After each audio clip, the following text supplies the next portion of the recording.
حضرت ابو سعید رضی اللہ تعالی عنہ سے روایت ہے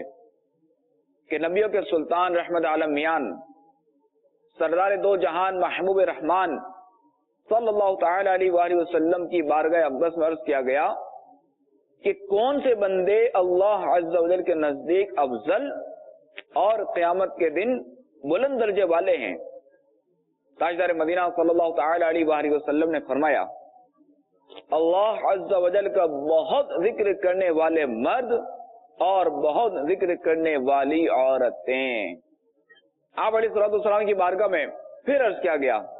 اے اللہ عز و جل کے رسول، اللہ کی راہ کا غازی کون ہے؟ تاجدار مدینہ صلی اللہ تعالی علیہ وآلہ وسلم نے ارشاد فرمایا اگر غازی مشرکین اور کفار پر اتنی تلوار چلائے کہ تلوار ٹوٹ جائے